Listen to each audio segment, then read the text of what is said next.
Ticket পাননি বলে আত্মহত্যার চেষ্টা করেছে। টিকিট না পেলেই আমি অন্য দলে চলে যাচ্ছি। ফলে রাজনীতিটা তো একটা শুধুমাত্র ব্যাকআপ প্রফেশন নয়, একটা ভোটের টিকিট নিয়ে দাঁড়িয়ে যাব, আমার লাইফ সেট হয়ে যাবে।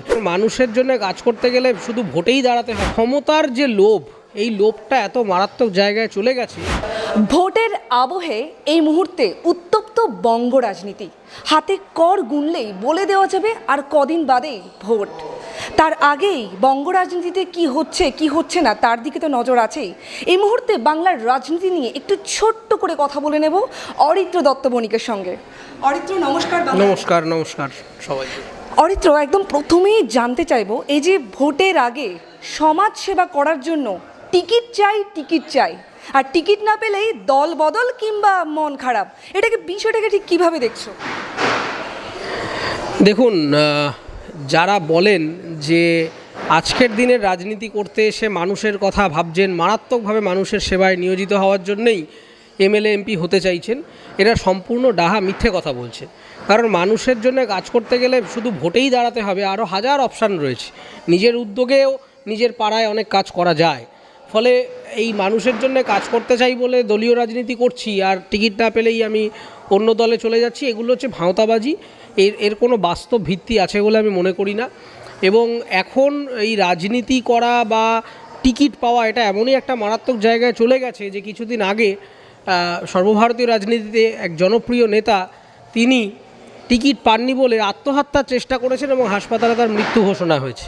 ফলে এই যে ক্ষমতার যে লোভ, এই লোভটা এত মারাত্মক জায়গায় চলে গেছে যে মানুষ দিকবিদিক জ্ঞানশূন্য হয়ে গিয়ে ভোট, রাজনীতি, দল, ক্ষমতা, এই ব্র্যান্ডিংটাকেই নিজের জীবনের একমাত্র ছত্রছায়া হিসেবে ধরে নিচ্ছেন এবং আলটিমেটলি সমাজের ক্ষতি হচ্ছে।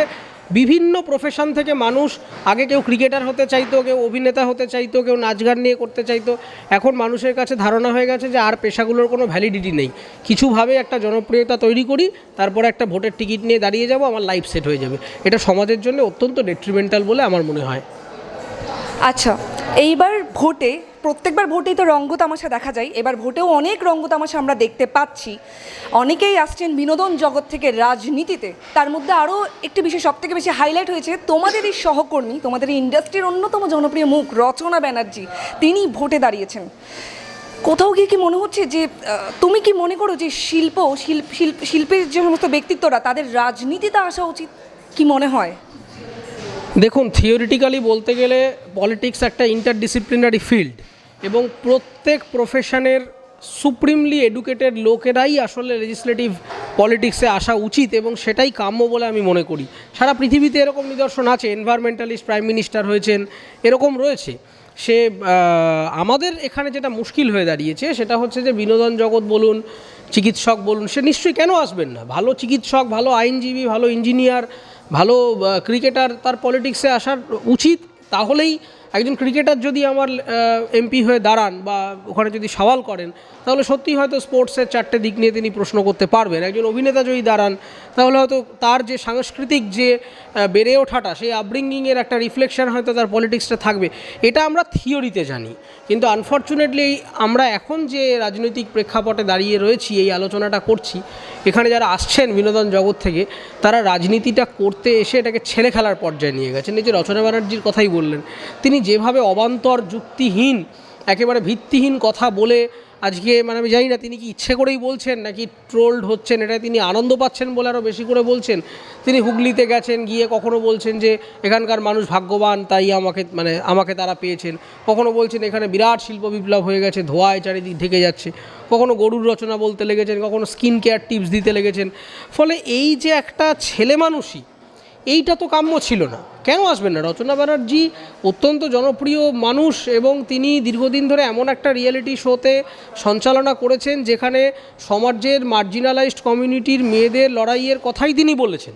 তা সেটা যদি তিনি পার্লামেন্টে গিয়ে সত্যি রিফ্লেক্ট করতে পারেন, সেটা তো আমাদের কামনা, সেটা তো আমরা চাইছি যে এরকম মানুষ আসুক। কিন্তু এক্সপেকটেশন আর রিয়ালিটি আলাদা হয়ে যাচ্ছে এবং তিনি এখানে এসে যে ধরনের ভিত্তিহীন কথা বলছেন। নুসরাত জাহান সন্দেশখালিতে একবার গেলেন না, সিটিং এমপি যতদিন ছিলেন একবার ভিজিট করা হয়েছিল, উল্টো পাল্টার বিভিন্ন রকম লিগাল ভুলভাল তথ্য দিলেন।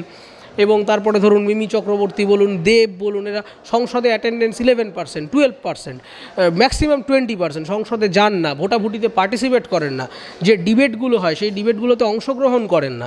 ফলে রাজনীতিটা তো একটা শুধুমাত্র ব্যাকআপ প্রফেশন নয়, যে একটা সরকারি চাকরির মতো এটাকে আমি মানে এক্সপ্লয়েট করলাম, এলাম কিছুদিন বাদে মাইনে নিয়ে বাড়ি চলে গেলাম, একবার যদি হয়ে যেতে পারি তাহলে আমার মাইনা সেট, আমার সিকিউরিটি পাবো, গ্যাস, ফোনের বিল, আরও যা যা মানে অ্যালাওয়েন্সেস আছে সেগুলো পেতে থাকবো। এই সুবিধেটা পাওয়ার জন্য রাজনীতিতে আসছেন এখন মানুষ, সেটাই আসলে ক্ষতিকর একটা জায়গা হয়ে যাচ্ছে, কিন্তু এটা আমাদের এক্সপেকটেশন ছিল না।